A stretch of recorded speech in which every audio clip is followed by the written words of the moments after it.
ஏன் நம்மால முழு மனதோட எந்த காரியத்தையும் செய்ய முடியல? நம்ம நல்ல காரியத்தை செய்கிறோம், ஆனா அது முடிவு அடையறதுக்கு முன்னாடியே அதை நாம நிறுத்துறோம். அதற்கு யார் காரணம்?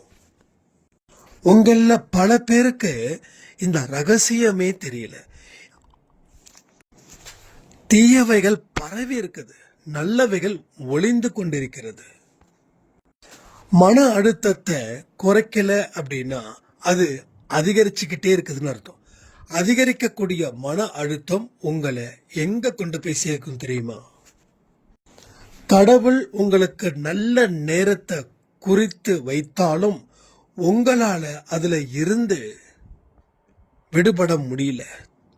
இப்ப துன்பமே உங்களை காக்குது, நல்லவைகள் உங்களை விட்டு ஓடுது. இது உண்மையா இருந்தா இந்த பதிவு உணர்த்தக்கூடிய பாடம் என்ன? உங்களுடைய சாயப்பா உங்களுக்கு இந்த பதிவின் மூலமாக ஒரு பெரிய விடுதலையை தரப்போகிறார். சக்தி கொடு அப்படின்ற ஒரு வார்த்தைய கமெண்ட்ல போட்டுட்டு அதுக்கப்புறமா முழு பதிவையும் கேளுங்கள். நீங்க கேட்ட சக்தி இந்த பதிவு முடிவதற்குள்ள கடவுள் உங்களுக்கு கொடுப்பார்.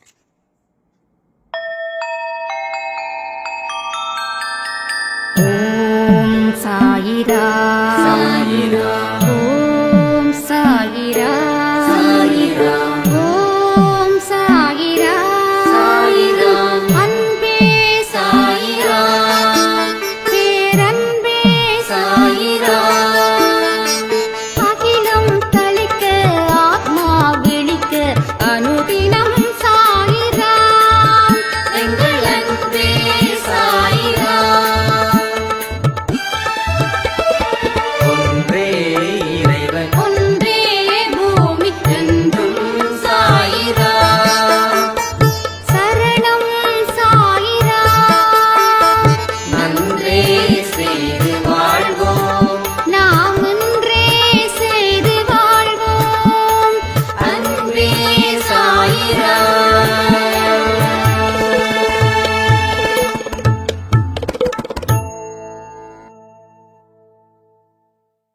சாயிராம். என் உயிரின் உயிரானவர்களே, நான் நிச்சயமா ஃபீல் பண்ண, கண்டிப்பா கடவுளுடைய அவதாரமா நான் நினைச்சேன்.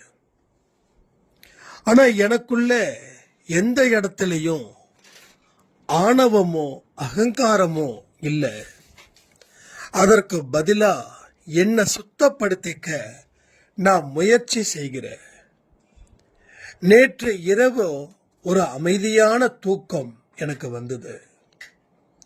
இந்த 10 வருஷமா இருந்த மன அழுத்தம் இந்த 2 பதிவில் அந்த அழுத்தம் எங்க போச்சுன்னே தெரியல. நல்ல வாழ்க்கைய, ஒரு சமாதானமான வாழ்க்கைய வாழ முடியுன்ற நம்பிக்கையோட என்னுடைய வாழ்க்கை பயணத்தை நான் நல்ல முறையில் ஆரம்பிக்கிறேன். அதுக்கு அன்பே சாய் குடும்பத்தில் இருக்கிற அத்தனை பேரும் என்ன ஆசீர்வதிக்கணும்னு சொல்லி நம்ம அன்பே சாயில இருக்கக்கூடிய சகுந்தலா சாய்ராம் அவர்கள் சொல்லியிருந்தாங்க. நம்ம நினைக்கிறோம் கடவுள் தான் நானு அப்படின்னா ஆணவமும் அகங்காரமும் இருக்கும் அப்படின்னு. அந்த ஆணவம் வேற, அந்த அகங்காரம் வேற. நம்ம கடவுளா உணரக்கூடிய தருணத்துல கடவுளோட தன்மைகளை நம்ம சொந்தம் கொண்டாட முயற்சிகள் இங்க நாம செய்யறோம். ஏன்னா கடவுளுடைய ஒரு துளிகள் தான் நாம. அப்போ அந்த துளி தான் இவ்வளவு பெரிய உருவத்தையும் இவ்வளவு பெரிய பல விஷயத்தையும் நமக்கு கற்றுக் கொடுக்குது. பல விஷயத்தை நாம மறக்கிறோம். மறந்தது நினைவுக்கே வரல, அந்த மாதிரி மறக்கிறோம். ஏன் மறக்கிறோம், எதுக்கு மறக்கிறோம்னா நம்ம சுற்றி இருக்கக்கூடிய சூழ்நிலை கைதியா நாம மாறுறோம். உங்க வாழ்க்கையில 40 தாண்டி இருக்கிற உங்களுக்கு உடம்பு ரீதியா மன ரீதியா இருக்கக்கூடிய பிரச்சனைகள் என்னன்னு தெரியுமா? யாராவது உங்களுடைய உயிருக்கு உயிரானவர்கள் பார்க்கும்போது அவங்கள பார்த்த உடனே நீங்க கண்ணீர் விடுறீங்க. ஏன்னா மனசுல அந்த அளவுக்கு காயம். அந்த காயத்துக்கு மருந்து போடாம விட்டதால அந்த காயம் என்னாச்சு, இன்னும் பெருசாச்சு. இப்போ உடம்பு முழுக்க காயமா போயிடுச்சு. அதனுடைய வெளிப்பாடுகள் தான் இந்த நோய்கள். இந்த பிபி, சுகர், ஸ்ட்ரோக் வர்றது, heart attack, kidney failure, lungs failures, இது எல்லாமே. அதாவது 100% ஒன்று சூழ்நிலை, அதாவது வெளிப்புற சூழ்நிலை. ரெண்டாவது எடுத்துக்கக்கூடிய உணவு முறையில் இருக்கக்கூடிய சூழ்நிலை. மூன்றாவது தான் மிக முக்கியம், நம்மளுடைய மன அழுத்தம். நோய்களுக்கு காரணமா அமைவது மன அழுத்தம். அந்த அழுத்தம் ஓரளவுல இருக்கிற மாதிரி இருந்துச்சுன்னா அது நம்மள ஒன்றும் செய்யாது. ஆனா அந்த அழுத்தம் பல டன் கணக்கில் சுமந்தோம் அப்படின்னா அது என்ன பண்ணும்? சுமக்க முடியுமா? ஸோ எல்லோருடைய வாழ்க்கையிலே டன் கணக்கில் அந்த சுமைகள் இருக்குது. அதை இறக்கி வைக்க முடியல. ஆனா இன்னமும் நீங்க மேலும் மேலும் அதை அதிகரிப்பதற்கு எந்தெந்த வழிகள் இருக்கோ அந்தந்த வழிகளை தீவிரமா போராடிட்டு இருக்கீங்க. எதையுமே கடந்து போகணுன்ற நினைப்பே உங்களுக்கு வரல. இந்த பிரச்சனை ஏன் வந்தது, எதுக்கு வந்தது, எனக்கு வந்திருக்க கூடாது, இந்த ப்ராப்ளத்தால நான் வாழ்க்கையில பெரிய அளவுல பாதிக்கப்பட்டு இருக்கேன்னு இன்னைக்கு வரைக்கும் நீங்க நினைக்கிறீங்களே, இதுதான் அந்த அழுத்தம், இதுதான் அந்த சுமை. என்னமோ வந்துச்சு, அது கடவுள் புண்ணியத்துல போக தானே போகுது, நான் ஏன் ஃபீல் பண்ணணும்? இப்படிப்பட்ட மனநிலை வரவங்களுக்கு வாழ்க்கை முழுவதும் சந்தோஷமும் நிம்மதியும் ஆரோக்கியமும் இருக்கும். ஆனா இப்படிப்பட்ட மனிதர்கள் எத்தனை பேர் இருக்கிறாங்க அப்படின்னா 1000ல் 10 பேர் இருக்காங்க. அது கூட ரொம்ப அதிகம் நினைக்கிறேன். ஸோ 10,000க்கு 10 பேர் வச்சுக்கலாமா? எந்த மனுஷன் அவன் இறக்கும்போது 100 வயசை தாண்டி அவன் இறக்குறானோ, ஆரோக்கியமா இறக்குறானோ, மன ரீதியா அவன் எந்த பிரச்சனையும் இல்லை அப்படின்றவன் நல்லபடியான வாழ்க்கைய வாழ்ந்து நமக்கு எடுத்துக்காட்டா இருக்கிறான்னு அர்த்தம். நாமளும் அப்படிப்பட்ட மனிதர்களா மாறணும். நீங்க ஒரு அரை மணி நேரம் ஒதுக்குங்க. உண்மையிலேயே உங்க வாழ்க்கையில என்னதான் நடந்துச்சுன்னு பாருங்க. ஏன்னா நடந்ததை வச்சுதான் நம்ம வாழ்ந்துட்டு இருக்கோம். நடந்தது என்னவோ அது இன்னைக்கும் ஆழ் மனசுல அழியாத பதிவுகளா நிலைச்சு நிக்குது. அழியக்கூடிய பதிவுகளா, அழியாத பதிவுகளா போற்றி பாதுகாத்துட்டு இருக்கீங்க. நீங்க போற்றி பாதுகாக்கிறது ஒரு வெறி பிடிச்ச நாயை. வெறி பிடிச்ச நாய் என்ன பண்ணணும்? அதை கொன்னுடணும், இல்லை எங்கேயாவது விட்டுடணும். அது கூடவே வச்சிருந்தா என்ன ஆகும்? எப்ப வேணாலும் கடிக்கும். கடிச்சா உங்களுக்கு பிரச்சனை, நாய்க்கு பிரச்சனை இல்லை. நாய்க்கு குடும்பமோ குழந்தையோ குட்டியோ கிடையாது. ஆனா உங்களுக்கு குடும்பம் இருக்குது, குழந்தை இருக்குது, ஒரு ரெஸ்பான்சிபிலிட்டி இருக்குது, அவங்களை காப்பாற்றணும்னு.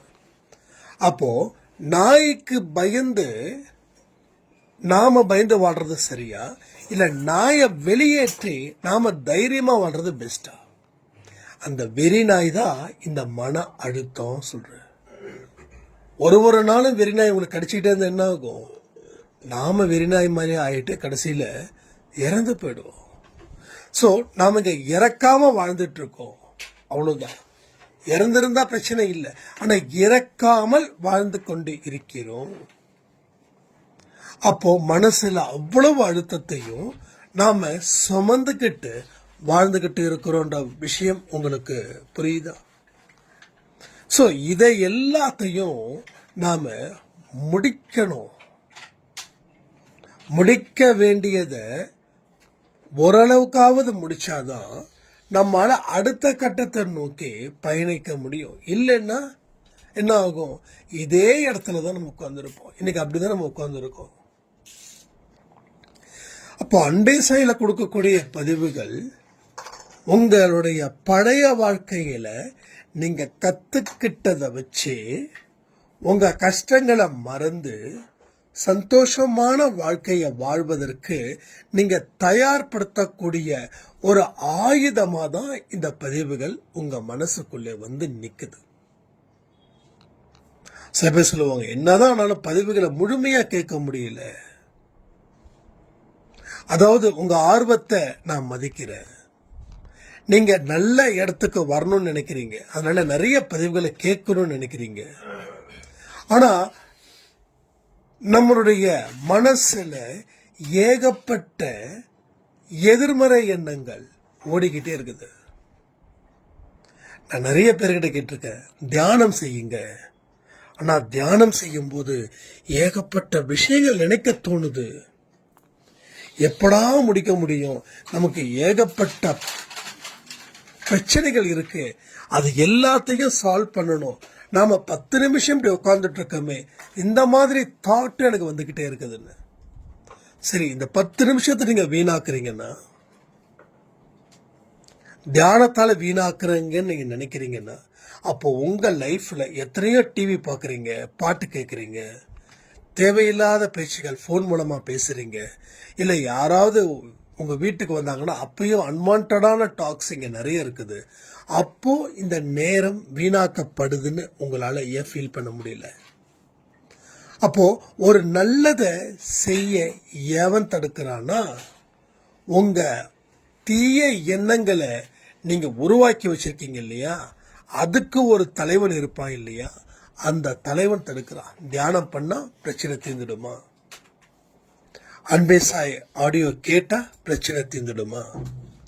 சாயப்பாவை வணங்குனா பிரச்சனை தீர்ந்துடுமா? சாப்பாடு இல்லாதவங்களுக்கு கொடுத்தா பிரச்சனை தீர்ந்துடுமா?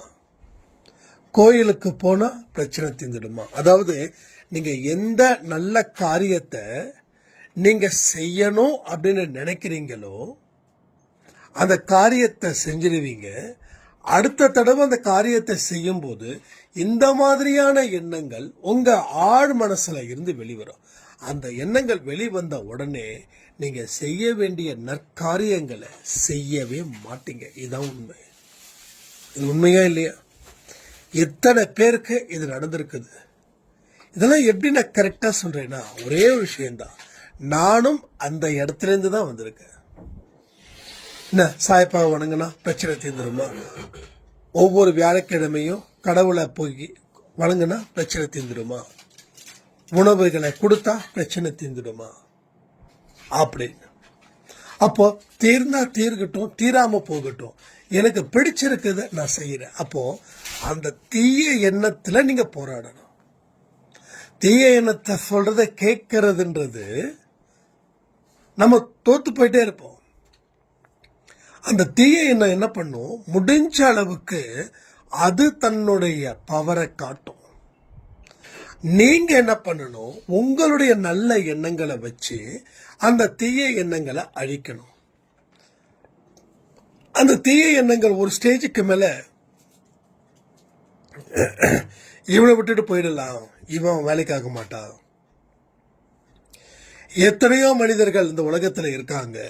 ஏன்னா அவனுக்கு தேவை ஏதோ ஒரு மனுஷனுடைய ஆழ் மனசுல போயிட்டு எதிர்மறை எண்ணங்களை உருவாக்கி அதுல அவன் குளிர்காயிறது. அப்போ இன்னைக்கு தீயவர்கள் நாட்டுல நிறைய பேர் இருக்காங்களா, நல்லவர்கள் நாட்டுல நிறைய பேர் இருக்காங்களா? நீங்க கமெண்ட் பண்ணுங்க. அப்ப அதிகபட்சமா தீயவர்கள் இருக்கிறாங்க.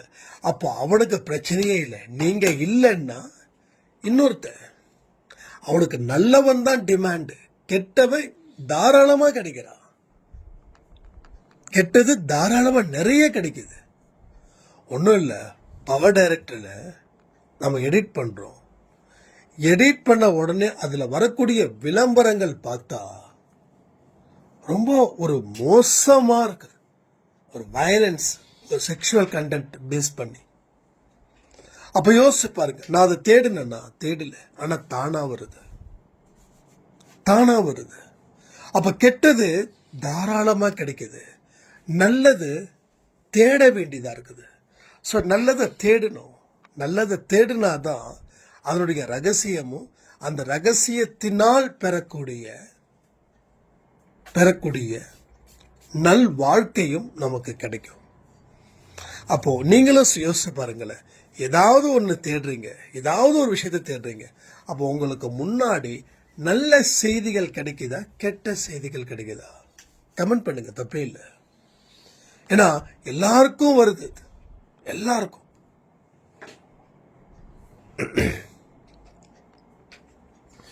அப்போ கெட்ட எண்ணங்கள் ஜாஸ்தியா இருக்கிறதால மனிதர்கள் பெருகிக்கிட்டே இருக்காங்க. ஒரு தடவை ட்ரிங்க் அடிக்கிறாங்க, இந்த குடும்பம் வந்து தெருவுக்கு ஒருத்தர் இருந்தா, அதுக்கு முன்னாடி ஊருக்கு 10 பேர் இருந்தா, அதுக்கப்புறம் தெருவுக்கு ஒருத்தர் இருந்தா, இன்னைக்கு ஒவ்வொரு வீட்டுக்குள்ளேயும் ஒரு குடிகாரன் வந்துட்டான். வந்தாங்களா இல்லையா? அப்போ என்ன ஆகுது? இதெல்லாம் தப்பு இல்லை, இதெல்லாம் ஒரு டீசென்ட்.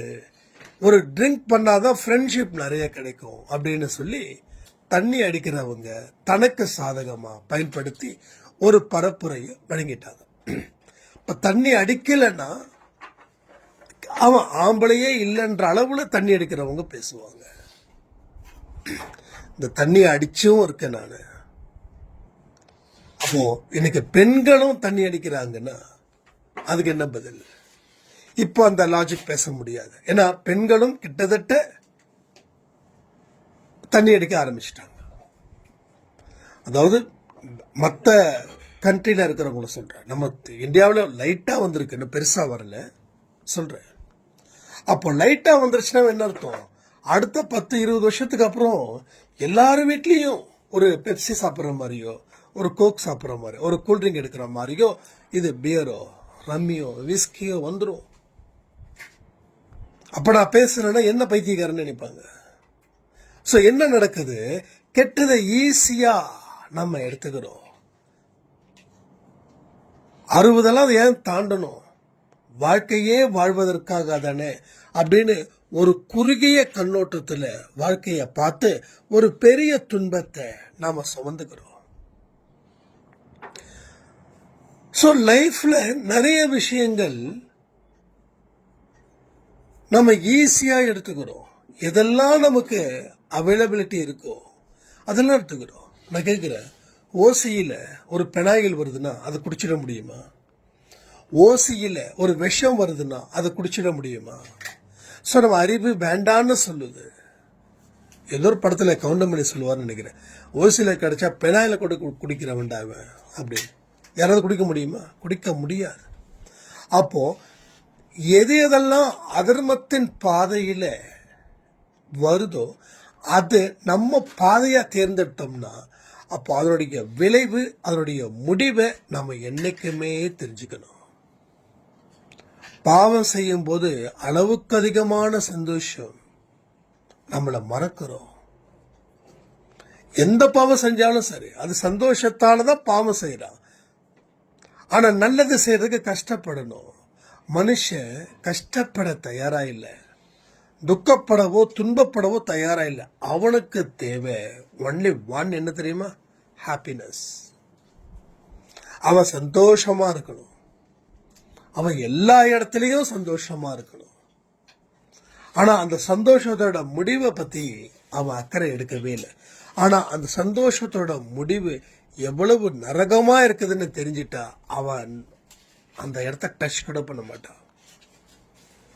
குடி, இதுக்கு மேல நீங்க குடிச்சீங்கன்னா செத்து போயிடுவீங்கன்னு எத்தனையோ டாக்டர்ஸ் சொல்லியிருக்காங்க. 10% மக்கள் அந்த குடிய பார்த்தாவே பயந்துருவாங்க. மீதி இருக்கிறவங்க என்ன பண்ணுவாங்க? அவ்வளவுதான், முடிஞ்சிடுச்சு, இனிமே என்ன வாழ்ந்து என்ன பண்ண போறோம்? ஏன் வாழ்ந்து என்ன பண்ண போறோம்? எதுக்கு ஒரு விஷயம் இருக்குதுன்னா அவங்க குடிச்சதால அவங்க பேரை கெடுத்துக்கிட்டாங்க. வீட்டில் பொண்டாட்டி மதிக்கல, ஃப்ரெண்ட்ஸ் மதிக்கல, சொந்த பந்தம் மதிக்கல, சொசைட்டியில் இருக்கக்கூடிய பேப்பர்ஸ் மதிக்கல, வேலை செய்யற இடத்துலயும் மதிக்கல. அப்ப இதுக்கு மேல அவன் வாழ்ந்து என்ன பண்ணியும்? அந்த மாதிரி ஆள் என்ன பண்றான்? இதைதான்டா நான் எதிர்பார்த்தேன், வாழ்ற வரைக்கும் சந்தோஷமா ஹாப்பியா இருப்பேன் அப்படின்னு. அப்ப என்ன ஆகுது? அதனாலதான் நான் சொல்றேன், அதிகமா குடிக்கிறவங்க மேல அன்பு காட்டுங்க, ஆக்ரோஷப்படாதீங்க. அவங்க செய்யறது தப்பு தான், ஆக்ரோஷப்படாதீங்க. அப்ப அன்பு காட்ட தன் மனைவி தன் குழந்தைங்க இருக்கும்போது டாக்டர் இந்த வார்த்தை சொல்லும்போது அவன் ஃபீல் பண்ண ஆரம்பிப்பான். வெளியில சொல்ல மாட்டான்,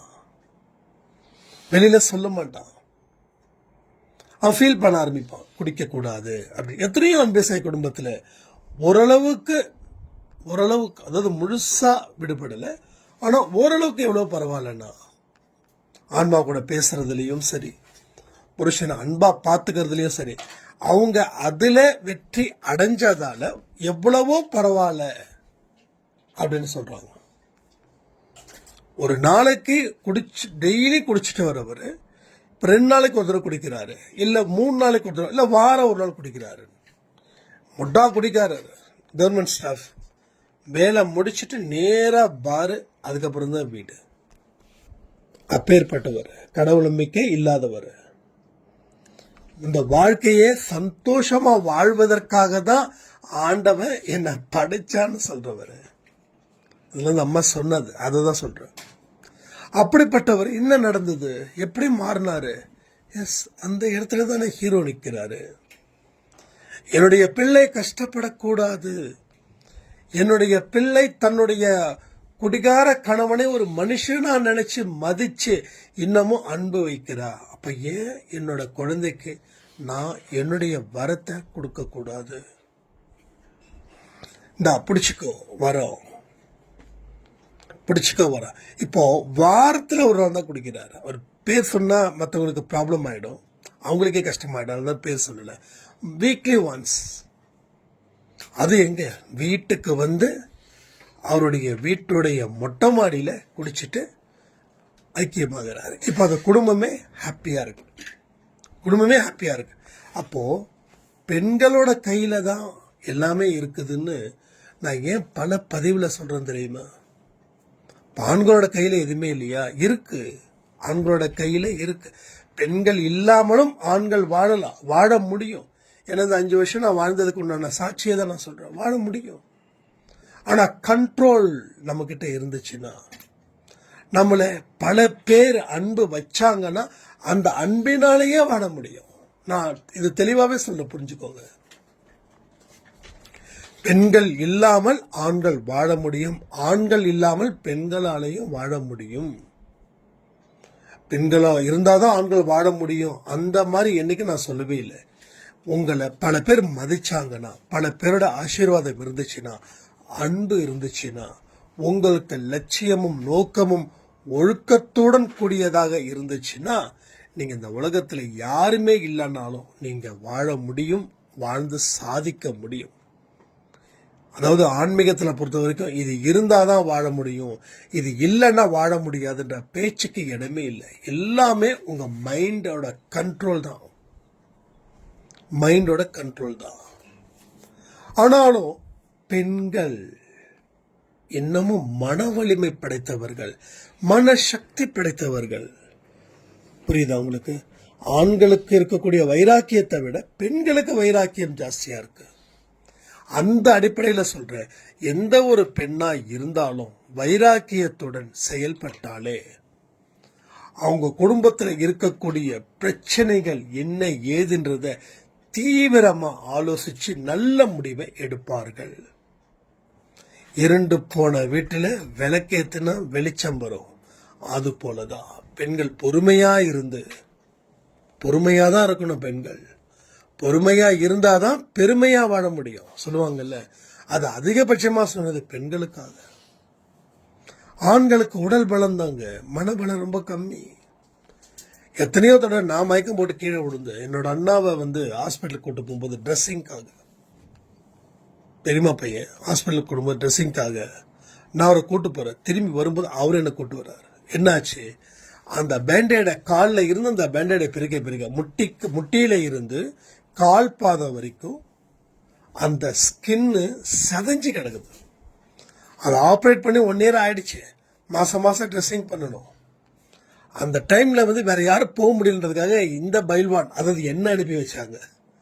அப்பயே டாக்டர் சொன்னாங்க, தம்பி, அப்போ நான் ஐ திங்க் காலேஜ் படிச்சுட்டு இருந்தேன், ரொம்ப சின்ன பையனாக தான் இருந்தேன், ரொம்ப ஒல்லியாக தான் இருப்பேன் நான். தம்பி, கொஞ்சம் கண்ணை மூடிக்கோங்க, இல்லை வெளியில் போய் உட்காருங்க. இல்லை சார் பரவாயில்ல, நான் மேனேஜ் பண்ணிக்கிறேன் அப்படின்னு.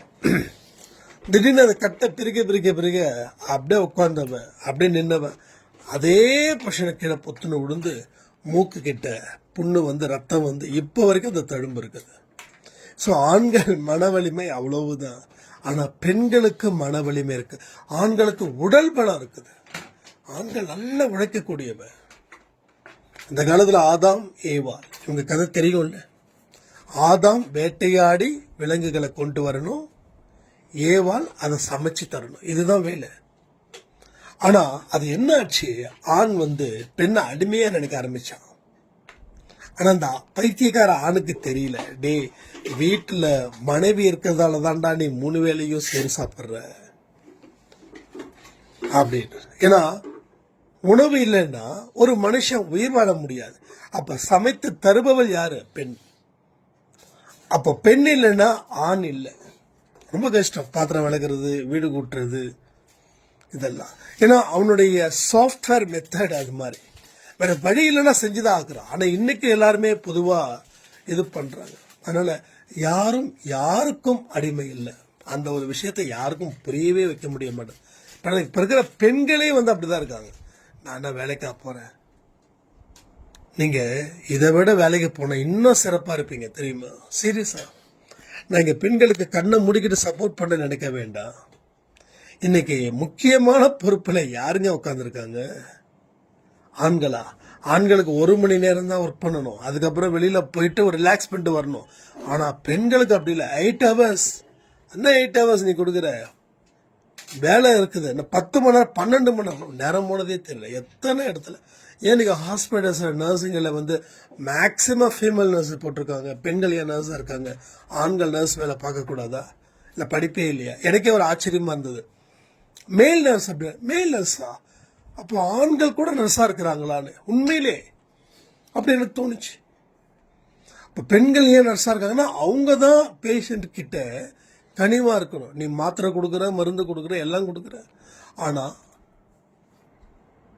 பேஷண்ட்டுக்கு இரக்கம் தேவை. அந்த இரக்கம் எங்க இருக்கு? அதிகபட்சமா பெண்கள் கிட்ட தான் இருக்கு. ஒரு பெண்ணே இன்னொரு பெண்ணுக்கு ஆறுதலா இருக்கா? அப்போ ஒரு பெண்ணே இன்னொரு பெண்ணுக்கு ஆறுதலா இருக்கும்போது அப்போ ஆணுக்கு எவ்வளவு ஆறுதலா இருப்பா? ஸோ இதுதான் தெரிஞ்சுக்க வேண்டியது. ஸோ என்னைக்குமே நீங்க உங்களை கீழே இறக்கிக்காதீங்க. அது நல்லதுக்கு இல்லை, அது சத்தியமா உண்மையும் இல்லை. சரியா? அதனால எல்லாருக்கும் எல்லா விதமான ஸ்ட்ரெஸ்ஸஸ் இங்க இருக்கு. எனக்கு ஸ்ட்ரெஸ் இருக்குதுன்னு சொல்லி ஸ்டைலா சொல்ல வேண்டாம். ஸ்ட்ரெஸ் அப்படின்னா அதனுடைய தமிழாக்கத்தை நான் சொல்றேன். எனக்கு பைத்தியம் பிடிச்சிருக்கு, எனக்கு முத்திட்டு இருக்குது அப்படின்னு சொன்னா அதை நீங்க விரும்புவீங்களா? அதே போலதான் இதுவும். நான் ரொம்ப ஸ்ட்ரெஸ்ஸா இருக்கேன், நீங்க ரொம்ப இனிமே யாராவது வந்து கேட்டு நான் ரொம்ப ஸ்ட்ரெஸ்ஸா இருக்கேன் என்ன பண்றதுன்னு சொல்ல வேண்டாம். எனக்கு அப்படியே பைத்தியம் பிடிச்சிக்கிட்டே இருக்குது, இன்னும் கொஞ்ச நாள்ல நான் பைத்தியம் ஆயிடுவேன், இன்னும் கொஞ்ச நாள்ல நான் இதார ஹாஸ்பிட்டல் அட்மிட் ஆயிடுவேன், எருவாடிக்கோ எங்கேயா நான் போயிடுவேன் அப்படின்னு சொல்லி பாருங்களேன். அது ஃபுல் அண்ட் ஃபுல் தமிழ் ஆக்கத்தை நீங்க கொடுத்து பார்த்தீங்கன்னா தான் தெரியும் அது எவ்வளவு பெரிய ஒரு விஷயம் அப்படின்னு. நம்ம இங்கிலீஷ்ல சொல்றதா இல்ல, ஸ்டைலிஷா போறோம். பட் அதை தமிழாக்கம் செய்யும் போதுதான் அதனுடைய முழுமையான அர்த்தம் புரியும். அப்பதான் நம்ம தலைகுனிவோம். ஓஹோ, அப்ப நமக்கு பைத்தியம் பிடிக்கிறது நல்லதா? ஐயோ, பைத்தியம் பிடிச்சா ஒரு பையன் நம்ம கிட்ட வர மாட்டானே. அப்போ நாம் என்ன பண்ணணும்? தெளிவான மனநிலையில இருக்க முயற்சி பண்ணணும்னு மட்டும் பண்ணுங்க. நீங்க முயற்சி செய்ய ஆரம்பிச்சுட்டா பல வழிகள் உங்களுக்கு கிடைக்கும். பல வழிகள் உங்களுக்கு கிடைக்கும். அந்த வழியில எல்லா வழியிலையும் போய் நீங்க முயற்சிகள் செய்து ஏதோ ஒரு வழி உங்களுக்கு கடவுள் உங்களுக்கு ஏத்தது போல அதை நிறைவேற்றி தருவார்.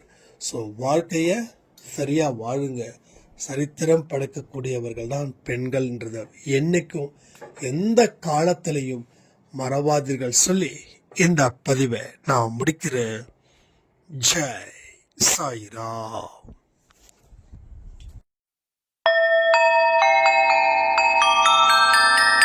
ஓம் சாயிராம்.